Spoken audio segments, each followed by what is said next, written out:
네, 오늘따라 우리 두나미스의 찬양도 너무 뜨겁고 또 우리 호산나의 찬양도 너무 아름답고 참 이 새해 마지막 예배를 정말 이렇게 귀하게 정말 우리가 가장 아름다운 모습으로 하나님께 드릴 수 있어서 참 감사한 것 같습니다. 그런데 그렇게 인사를 나누고 또 이렇게 예배를 하다 보니까 시간이 많이 지체돼서요, 오늘 제가 설교를 조금 빠른 속도로 진행하더라도 여러분 양해를 좀 부탁을 드리겠습니다. 여러분, 눈에 보이는 것을 믿는 것을 믿음이라고 할 수 있겠습니까? 그것은 믿는 것이 아니라 이해하는 것이겠죠. 이 신앙이라는 것은 눈에 보이지 않고 이해되지 않는 것이지만 그것을 믿는 것이 신앙이라고 할 수가 있습니다. 그래서 신앙에는 신비가 있어야 합니다. 신비.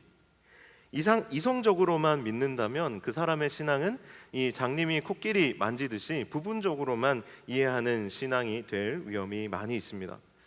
오늘 우리가 함께 나눈 이 예루살렘 성전에서 아기 예수님과 예수님의 가족이 시므온이라는 한 사람을 만나게 되는 이 사건 또한 아주 많은 신비를 가지고 있는 본문입니다. 이 시므온이라는 사람은 오늘 본문에서 이야기하기를 의롭고 그리고 경건한 사람이라고 표현하고 있습니다. 여러분, 우리가 흔히 의롭다라고 이야기하면 이렇게 생각하기 쉽습니다. 준법 정신이 투철하고 시민 의식이 투철한 사람, 그래서 아주 선량한 시민, 이렇게 이해하기가 쉽습니다. 하지만 의롭다라는 것은 하나님 앞에서 하나님의 말씀대로 살아가는 사람, 그래서 하나님 보시기에 의로운 사람이 의로운 사람입니다. 그래서 이 시므온에 대해서 의롭다라는 것은 이 사람이 얼마나 말씀에 충실한 사람이었는지를 보여주는 것입니다. 그에 대해서 또 말하기를 하나님을 경외하는 경건한 사람이었다라고 말하고 있습니다.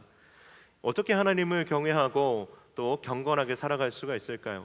그것은 하나님과 주야로 동행하는 사람이었다는 뜻입니다.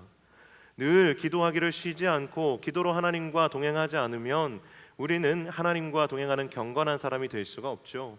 그래서 말씀을 늘 묵상하며 또 늘 기도로 살아가는 사람이 바로 오늘 이 시므온이라는 사람이었을 것입니다. 여러분, 오늘 이 시므온의 모습 속에서 우리는 이 의롭고 경건한 사람을 하나님께서 어떻게 대하시는지를 알 수가 있습니다.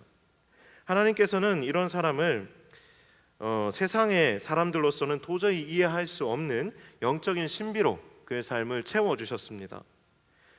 성령의 충만함과 감동과 그리고 성령의 인도하심이 이 시므온이라는 사람의 삶에는 가득했습니다. 여러분, 분주한 일상에서 떨어져서 한 3일 정도만 여러분 금식하시면서 한번 기도해 보십시오. 금식을 못하더라도 이 분주한 일상에서 떨어져서 3일 정도만 여러분 주님과 동행하시면서 기도와 말씀으로 한번 살아보십시오. 그러면 여러분, 분주한 삶에서는 경험할 수 없었던 영적인 감수성과 풍성함이 아마 여러분 느낄 수 있게 되실 것입니다. 이 시므온이라는 사람은 그러한 삶을 날마다 살아가고 있는 사람이었고, 그랬기에 하나님께서는 그의 삶을 하나님의 놀랍도록 신비한 것들로 채워주셨습니다. 오늘 예수님의 가족들은 사실 정결 예식을 위해서 예루살렘을 찾아온 것입니다. 유대인들의 정결 예법에 따르면 유대인들은 남자아이, 사내아이가 태어나면 40일 지나는 그 시점에 성전에 와서 정결 예식을 치르게 되어 있었습니다. 어제 제가 리더 모임 때 잘못 전했어요. 예수님 난지 8일 만에 정결 예식을 위해서 예루살렘에 오셨다, 제가 잘못 전했는데 죄송합니다. 제가 착각했습니다. 이 난지 8일 만에 행하는 것은 할례고요, 정결 예식은 모든 부정함이 씻겨지는 날이 이 40일째에 해당하는 날이기 때문에 이 40일째에 성전에 나와서 제물을 드리고 또 정결 예식을 갖게 됩니다. 모세 율법에 따르면 사내 아이가 태어나고 40일이 지나면 모든 부정함을 씻는 정결 예식을 드리도록 되어 있는데, 바로 그것을 위해서 예수님의 가족이 예루살렘 성전에 온 것이고요, 이때 바로 이 시므온과 하나님의 사람 시므온과 만나게 된 것입니다. 오늘 본문은 또 이 시므온에 대해서 이렇게 이야기합니다. 이스라엘의 위로를 기다리는 사람, 이렇게 이야기하고 있습니다. 여러분, 이스라엘에 왜 위로가 필요할까요? 여러분, 잘 먹고 잘 살고 있는데 위로가 왜 필요하겠습니까? 당시 이스라엘 백성들은 로마의 압제 가운데 힘겹게 살아가고 있었습니다. 참 많이 어려움을 경험하며 살고 있었습니다. 그런데 단순히 이 로마의 압제만 받은 것이 아니라 로마 이전에는 이 알렉산더 제국의 그 후속 때는 그 4개의 제국 중에 하나인 셀루코스 왕조의 지배를 또한 받았습니다. 그래서 아주 오랜 시간 동안 이 이스라엘 백성들은 고통을 당하고 있었습니다. 당시의 유대인들의 마음속에는 이런 것들이 있었습니다. 우리가 이 정치적인 속박에서 빨리 벗어나고 싶다, 자유해지고 싶다, 그리고 이 고난이 이제는 그만 이제 벗어졌으면 좋겠다. 그런데 동시에 이들의 마음 가운데에는 이 정치적인 문제뿐만 아니라 영적인 위로가 굉장히 많이 필요한 시점에 있었습니다. 왜냐하면 우리가 흔히 읽고 있는 이 구약 성경 안에는 신명기 사관과 역대기 사관이 들어있는데, 이 신명기 사관의 아주 특징적인 부분이 뭐냐면 우리가 하나님께 범죄하면 우리가 심판을 받는다라는 겁니다. 하나님의 말씀에 순종하면 복을 받고 하나님께 불순종하면 벌을 받는다는 게 신명기 역사관입니다. 이들이 셀루코스 왕조의 지배를 받고 침략을 당하고 그리고 로마의 지배와 압제를 당하는 이 시점에서 이들은 마음속에 깊은 죄책감을 가지고 있었습니다. 우리가 이렇게 벌을 받는 것은 우리가 하나님께 불순종했기 때문이다. 그래서 당시에 많은 독립운동가들이 있었습니다. 이스라엘의 정치적 독립을 위해서, 유대인의 독립을 위해서 애쓰고 수고하는 많은 독립투사들이 있었지만 이들에게는 정치적 독립만 필요한 것이 아니라 사실은 영적으로 아주 깊은 회복이 필요했습니다. 이 하나님의 심판으로 인해서 고통을 받는 이것의 궁극적인 원인, 하나님께 불순종했던 이 과거, 우리의 영적인 이 죄악을 씻어버리지 않으면 정치적 독립을 맛본다 할지라도 이스라엘의 진정한 위로나 회복은 올 수 없기 때문입니다.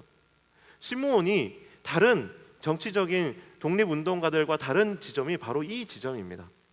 시므온은 단순히 이 이스라엘 나라가, 유대 민족이 자유를 얻게 되고 정치적으로 해방되는 것만을 꿈꾼 것이 아니라 이 민족이 하나님 앞에서 회복되기를 꿈꾸는 사람이었습니다. 그래서 하나님께서는 그에게 이스라엘뿐만 아니라 온 열방의 진정한 회복을 갈망하는 마음을 부어주셨고 그것을 이 아기 예수님을 통해서 보게 해주신 것입니다. 시므온은 성령으로부터 구원자 그리스도를 보기 전에는 죽지 않을 것이다라는 계시를 받았습니다. 그런 그가 하루는, 이것도 하나의 신비이죠, 성령의 강한 이끌림을 받아 성전으로 나오게 됐습니다. 거기서 아기 예수님을 만나게 되는데, 아기 예수님을 본 그 순간 마치 전기가 통한 것처럼 그는 이 아기 예수님이 하나님이 보내신 그리스도임을 깨닫게 됩니다. 어떻게 알 수 있었을까요? 이것은 인간의 이상적인 것으로 어떻게 무엇으로도 설명할 수 없는 신비입니다. 하지만 그는 성령의 감동으로 말미암아 즉각적으로 이 아기가 온 세상을 구원할 구원자임을 깨달았습니다. 여러분, 이러한 깨달음이 우리의 인생에 찾아왔을 때 여러분의 마음은 어떨까요? 여러분은 어떻게 반응하시겠습니까? 이 시므온에게는 온 생애를 두고 간절히 기다리고 소망하던 그 일이 눈앞에 펼쳐진 것입니다. 그의 인생에 이보다 더 큰 감동이 어디 있겠습니까? 또 이보다 더 큰 감격과 눈물이 어디에 있을 수 있겠습니까? 여러분, 하나님의 구원을 눈으로 보는 것보다 더 큰 감격과 기쁨을 어디에서 찾을 수 있겠습니까? 하나님께서는 그의 평생의 기도에 응답해 주신 것입니다.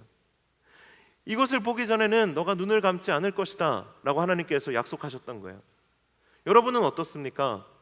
여러분은 도대체 죽기 전에, 눈을 감기 전에 꼭 보고 싶은 광경이 있다면 무엇입니까?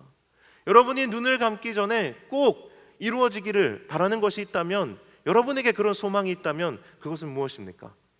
죽기 전에 우리가 지금은 남자친구가 생겼으면 좋겠고, 내가 지금은 좀 이 직장 문제가 해결됐으면 좋겠고, 또 학교 다니는 학생들은 좀 이번 시험만 잘 넘어갔으면 좋겠고, 내 스펙이 조금만 더 올라갔으면 좋겠고. 하지만 여러분, 이러한 여러분의 소원들이 정말 여러분이 눈을 감기 전에 이루고 싶은 것입니까? 여러분 안에 정말 눈을 감기 전에 보고 싶은 꿈이 있다면 무엇입니까? 내가 눈을 감기 전에, 이 생애를 마감하기 전에 내가 보고 싶은 것이 있다면 여러분 무엇이겠습니까? 시므온은 바로 그것을 본 것입니다. 그에게는 깊은 감동과 감격이 있었습니다. 여러분, 이 광경을, 이 성경을 통해서 간접적으로 볼 때에 여러분은 하나님이 어떻게 느껴지십니까? 하나님은 우리의 진정한 소원에 응답하시는 분이시라는 겁니다. 우리에게 주신, 하나님이 심으신 그 소망의 씨앗에 응답하시는 분이시라는 겁니다. 하나님은 우리의 기도에, 우리의 간절한 소원에 응답하시는 분이시라는 겁니다. 사랑하는 여러분, 우리는 왜 기도하면서 하나님이 우리의 기도에 응답하실 것에 대해서 왜 믿지 못합니까? 이 누가복음을 기록한 사람은 누가죠. 이 누가가 한 가지 책을 더 기록했습니다. 바로 사도행전입니다. 사도행전에 보면 이 시므온과 굉장히 상반되는 사람들의 모습이 나옵니다. 하루는 헤롯이라는 왕이 예수님의 제자 중에 요한의 형제 야고보를 잡아서 죽입니다. 너무 가슴 아픈 사건인데 당시에 유대인들이 이 헤롯이 야고보를 잡아 죽이는 것을 보고 기뻐했습니다. 아, 헤롯 잘했다. 이 헤롯이 어깨가 으쓱했습니다. 아, 그래? 이거 반응이 좋은데? 그러면 내가 예수님의 제자 중에 수제자라고 하는 베드로를 잡아다가 죽여야 되겠다. 이렇게 마음을 먹었습니다. 그래서 베드로를 잡아다가 옥에 가두고 4명씩 4개 조를 짜서 군병 16명이 주야로 이 베드로를 지키게 합니다. 심지어 베드로가 잘 때에도 군병 2사람이 베드로를 양쪽에서 끼고 누워서 함께 잡니다. 그리고 밖에 2명이 지키고 있고요. 나머지 4명이 조를 짜서 계속 로테이션으로 이 베드로를 지키는 상황이 됐습니다. 베드로는 이제 꼼짝없이 죽을 수밖에 없는 상황이 되자 이 베드로의 이 생사를 염려하고 걱정하는 초대교회 사람들이 이 베드로를 위해서 간절히 기도하기 시작합니다. 그런데 이 기도에 하나님께서 응답하셔서 밤중에 베드로에게 천사를 보내십니다. 베드로는 어차피 나는 못 나갈 거니까 그냥 다 포기하고 그냥 편하게 잠을 자고 있었습니다. 그런데 천사가 와서 그의 옆구리를 쿡 찌르면서 일어나 옷을 입으라, 이제 나가자라고 말을 합니다. 베드로가 꿈인지 생신지 분간하지 못하는 채로 옷을 주섬주섬 입고 나가는데 가는 곳마다 문이 열리고 지나가던 파수꾼들이 아무도 베드로와 그 하나님의 사자를 보지 못합니다. 시내로 나가는 철문이 베드로가 그 문에 당도하자 철커덩 하면서 그저 열려버립니다. 그리고 그 길로 초대교회 성도들이 베드로를 위해 기도하고 있는 그 초대교회 자리로 베드로가 달려가지만 놀라운 사실은 누구도 베드로가 그렇게 나올 것을 짐작도 못했다라는 겁니다. 베드로가 아무리 문을 거세게 두드려도 아무도 열어주지 않았습니다. 한 여종이 베드로가 왔다라고 얘기했지만 아무도 그 자리에서 믿지 않았습니다. 그들이 그렇게 뜨겁게 간절하게 기도했지만 그 소망이 이루어질 것에 대해서는 아무도 믿지 않았던 것이죠. 하나님의 방식대로 그들이 상상도 못할 방법으로 하나님께서 이렇게 일하실 줄은 몰랐던 것이죠. 이들이 믿음 없이 기도해서가 아니라 이들이 믿고 기도했던 하나님보다 실제로 하나님은 훨씬 더 크신 하나님이었던 거예요. 하나님의 능력은 훨씬 더 강력했던 것입니다. 옥문을 열고 사람들이 지키고 있는 그 모든 상황 가운데서도 베드로를 구출해내실 수 있는 분이셨던 거예요. 우리는 그 하나님께 기도하는 것입니다. 시므온은 그 하나님을 알았던 사람입니다. 그래서 그는 세월이 지나가고 하나님의 약속이 이제는 평범한 사람들에게는 흐려져 갈 법도 한데 그는 끝까지 기다렸고 이 예수 그리스도가 오심을 경험하게 된 것입니다. 여러분, 시므온의 삶과 초대교인들의 기도를 살펴보면 여러분 어떤 확신이 드십니까? 여러분, 진짜로 기도를 하는 사람들은 하나님의 능력을 경험하게 됩니다.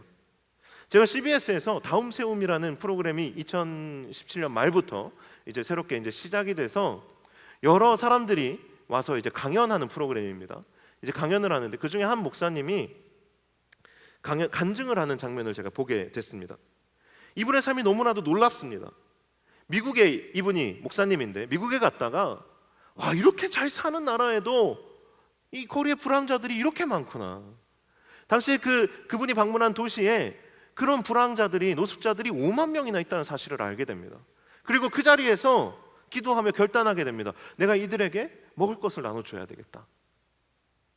그 미국에 정말 아는 사람이 아무도 없는 그런 상황 속에서 그냥 정말 빈손으로 그 사역을 시작했습니다. 후원자들을 모으고 이들을 먹이기 시작하는데 이 사역이 3년 반 만에 8만 가정의 식재료를 댈 수 있는 그런 사역으로 확장이 되게 됩니다. 그 사역의 이름이 Father's Warehouse예요. 아버지의 창고입니다. 그 아버지의 창고를 열어서 거리의 빈민들과 그리고 또 빈곤층 사람들에게 식료품을 나눠주는 일을 하게 된 거예요. 그런데 이분의 사역이 이것으로 끝이 아닌 겁니다. 사람들은 이 사역을 바라보고 미국은 잘 사는 나라니까, 기부 문화가 있는 나라니까, 그 옆에 멕시코만 가더라도 이 사람들이 어렵게 살고 힘들게 사니까 절대 이웃을 위해서 뭘 내어놓지 않을 거야. 그런데 하나님께서 멕시코에 가서 이 일을 하도록 음성을 주십니다. 그 음성에 순종해서 이 목사님이 멕시코에 가서 그 일을 시작하시는데 또 3년 반 만에 15만 평의 학교와 어린이 센터를 세우는 일을 감당하게 됩니다. 정말 산간 지역에 물도 파이프관도 없고 전기도 설치되어 있지 않은 곳이었는데 그곳에 물이 들어오고 전기가 들어오고 학교가 세워지고 어린이 센터가 세워지게 된 것이죠. 그런데 놀라운 것은 하나님께서 또 이 목사님에게 부담감을 주는 거예요. 이번에는 총격이 난무하는 브라질에 가서 해보라는 겁니다. 미국은 기부 문화가 발달되어 있고 멕시코는 그래도 미국 옆에 있다 보니까 그래도 사람들의 의식 수준이 높아서 됐다는 거예요.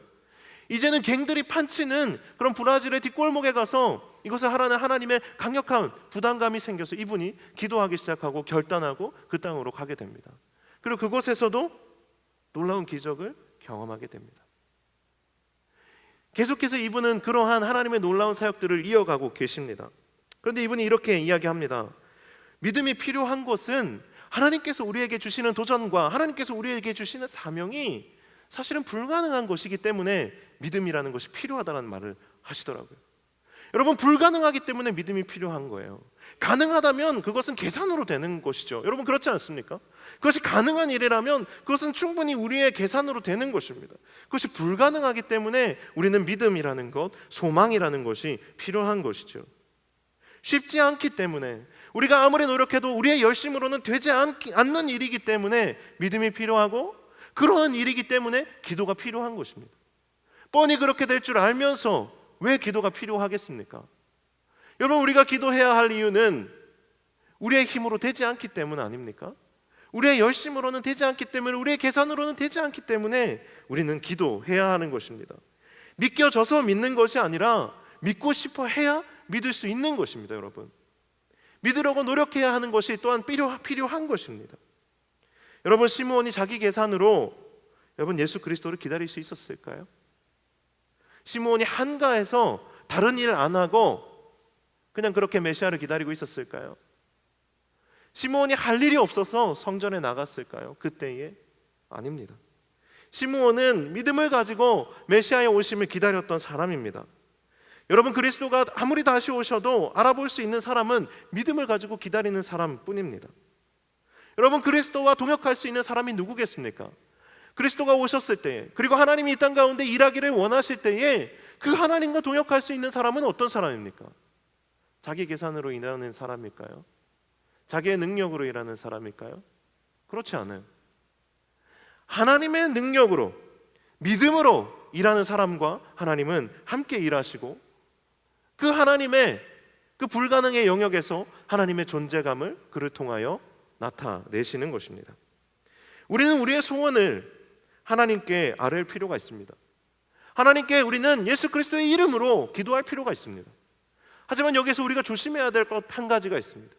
우리는 예수 그리스도를 믿는 사람이고 그 이름으로 기도하는 사람이지 내 소원대로 내 욕심을 이루기 위해 살아가는 사람이 아니라는 사실입니다. 우리는 기도하되 주술적으로 기도하지 말아야 됩니다. 주술적으로 기도해서는 안 된다라는 거예요. 여러분, 주술적으로 기도하는 게 어떤 겁니까? 이 시므온은 아주 신령한 사람이었죠. 신비를 체험하며 그 신비 가운데 살아가는 사람이었습니다. 하지만 그렇다고 해서 그는 주술적으로 살아가는 사람이 아니었어요. 주술적인 것은 내가 내 삶을 통제하는 걸 말합니다. 내가 하고 싶은 대로 일이 이루어지도록 주문을 외우는 걸 뜻해요. 내가 좋아하는 오빠가 있어요. 그 오빠가 나를 좋아하도록 주문을 외우는 것과 다를 바 없는 기도를 우리가 하고 있지는 않습니까? 내가 원하는 대로 이 상황을 조정하고 만들기 위해서 기도하고 있지 않습니까? 내가 살아가다가 나를 힘들게 하고 괴롭히고 못 살게 구는 사람이 있으면 마치 주문을 외듯이 저 못된 녀석 가다가 다리나 부러져라. 여러분, 그렇게 기도하고 계시다면 그건 주술적으로 기도하고 있는 거예요. 여러분, TV에서 많이 보셨죠? 마음에 안 드는 못된 사람이 있으면 질투하는 마음으로 막 인형 하나 만들어서 바늘로 팍팍 꽂고 막 다트 던지고 막 이렇게, 그런 것과 다를 바 없는 기도의 삶을 살아서는 안 된다라는 겁니다. 여러분, 우리의 소원을 간절히 하나님께 아뢰되 하나님의 마음을 아는 데까지 가야 합니다. 하나님과 마음이 하나가 되어 믿음으로 기도하면 하나님의 말씀이, 하나님의 약속이 이루어지는 것을 반드시 경험하게 됩니다. 여러분, 반드시 경험하게 됩니다. 할렐루야. 반드시 경험하게 되는 것입니다. 오랜 시간 기도를 통해서 저는 직장의 문이 열리는 걸 봤습니다. 여러분, 주변에서 보지 않았습니까? 오랜 시간 기도를 통해서 기다림 끝에 자녀를 얻는 가정들을 우리는 봅니다. 오랜 시간 기도를 통해서 불치병이 낫는 기적도 우리는 주변에서 심심치 않게 봅니다. 오랜 시간 기도를 통해서 믿지 않은 영혼이 구원을 받는 것을 우리는 봅니다. 물론 그 기다림이 지연되고 그 기다림의 시간을 보낸다는 것은 고통스러운 일이지만, 그것이 하나님이 주시는 확신이 있고 그 하나님과 함께 그 인고의 시간을 견디고 있다면 하나님이 주시는 확신 가운데 반드시 응답되어질 것이라는 거예요. 조지 뮬러라는 사람이 있습니다. 이 사람은 1만 번 기도의 응답을 받은 사람으로 유명합니다. 그런데 이 사람이 자기의 친구를 두고 기도를 시작합니다. 아주 젊었을 때부터 친구 5을 두고 기도합니다. 한 친구는 1년 6개월 만에 예수 그리스도를 영접하고 그리스도인이 됩니다. 또 한 친구는 그 뒤로 5년 뒤에 예수 그리스도를 주로 고백하고 예수를 믿게 됩니다. 또 한 친구는 그로부터 6년 뒤에 예수 그리스도를 영접하고 그리스도인이 되게 됩니다. 그러나 2명의 친구가 아무리 기도해도 그리스도를 만나지 못하는 겁니다. 그의 일생을 두고 그 2 친구를 위해서 기도합니다. 그로부터 52년이 지납니다. 52년 후에 그가 죽기 불과 몇 달 전에 한 친구가 예수 그리스도를 주로 고백하고 영접하게 됩니다. 그리고 나머지 한 친구는 이 조지 뮬러가 죽고 나서 얼마 지나지 않아 그가 죽고 나서야 예수 그리스도를 주로 고백하고 영접하게 됩니다. 여러분, 믿음이라는 것은 이런 것입니다. 우리가 하나님께 소망을 둔다는 것, 하나님의 약속을 확신하고 기도한다는 것은 이런 것입니다. 여러분, 고난 없이 이런 열매는 없는 것입니다. 영어 속담에도 no pain, no gain. 여러분, 우리의 영적인 원리도 똑같습니다. 그냥 기도하면 어느 날 갑자기 하늘에서 뚝 떨어지는 것이 아니라 우리가 기도할 때 하나님께서는 그 하나님이 주시는 열매를 고난을 통해서 얻게 하십니다. 그토록 그리스도를 기다린 시므온이지만 그리스도의 삶이 순탄하지 않을 것에 대해서 고백하지 않습니까? 그리스도의 삶이 순탄하지 않을 것이라고 고백하지 않습니까? 예언하지 않습니까? 누군가는 그리스도로 인하여 흥하겠지만 누군가는 그리스도로 인하여 패하게 될 것이라고 말하지 않습니까? 사람의 마음속에 있는 것을 드러냄으로 인하여 사람들이 그리스도를 미워할 것이라고 말하지 않습니까? 그토록 기다린 그리스도이지만 그리스도가 열매를 맺기까지는 수없이 많은 고난과 또 어려움의 시간들이 있을 것이라고 말하고 있지 않습니까? 여러분, 하나님의 나라의 회복이 어떻게 이루어질까요? 여러분 안에 하나님의 나라가 어떻게 회복되어질까요? 여러분의 가정의 그 깨어짐, 그 가운데 하나님의 나라가 어떻게 회복되어질까요? 여러분의 삶의 하나님의 나라가 어떻게 회복되어질까요? 어느 날 갑자기 아무런 노력도 없이 수고도 없이 갑자기 그냥 불현듯이 그냥 운이 좋게 찾아오게 될까요? 그렇지 않습니다. 기다리는 사람의 그 간절한 소망과 기도를 따라서 하나님이 일하시는 것이죠. 고난의 시간, 해산의 고통이 필요한 것입니다. 아픔이 있고 고난이 있고 그 어둠의 시간을 뚫고 빛이 찾아오는 것입니다. 회복이 찾아오는 것입니다. 믿음의 시련이 있고 믿음대로 이루어지는 열매가 있는 것입니다. 여러분, 오늘 본문 시므온의 고백대로 하나님은 이스라엘의 위로를 위해 그리스도를 보내주셨습니다. 겉으로 보이는 회복뿐만 아니라 더 근원적인 회복을 주셨습니다. 당시에 많은 사람들이 그저 당장에 우리의 삶의 문제만을 해결하여 주시기를 구할 때 하나님께서는 이스라엘을 정말 고질적인 질병, 목이 곧은 백성, 순종하지 못하고 늘 불순종하며 하나님을 거역하는 백성의 그 죄의 뿌리의 문제를 해결해 주기 위해서 예수 그리스도 메시아를 다른 어떠한 민족을 통해서가 아니라 바로 당신의 백성이라고 지명하신 그 유다인들에게 보내어 주신 것입니다.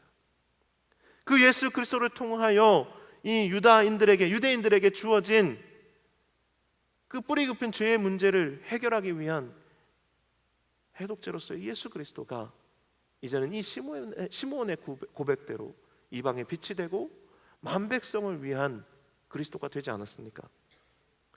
하나님께서는 예수 그리스도의 구원의 이름을 우리에게 주셨습니다. The name of Jesus, 예수 그리스도의 이름입니다. 우리는 이제 그 이름으로 기도하는 것입니다. 그 이름에 능력이 있고 그 이름에 소망이 있는 것입니다. 그 이름으로 기도할 때 능력이 나타납니다. 이 고백을 가지고 우리가 함께 기도하고 또 찬양으로 나아가면 좋겠습니다. 우리 함께